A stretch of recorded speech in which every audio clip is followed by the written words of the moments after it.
और सबसे बड़ी कृपा ये की कि अगर वो संत भक्त कुछ भी ना ज़्यादा कर सके, यथाशक्ति थोड़ा राम से जुड़े रहे, बाकी प्रतिदिन अवध चलती रहे तो उसका कल्याण हो जाएगा।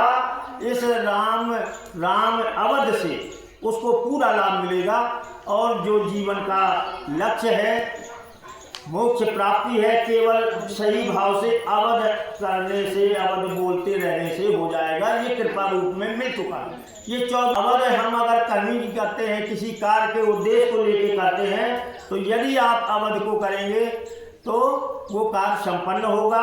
एक मिनट, अब इनसे ज़्यादा प्रेम है तो इनकी मतवानी पड़ेगा। राम राम से प्रेम है, जाबर बाबा जी से प्रेम मांगने पड़ेगा। ले मार साहब जो ले लो तो मार साहब ठीक है पता एक हुक्का कर बंद करें, वो खबर निकाल दिया 40 है ना बाबा जी ले ये रुपये डाल दो बाद में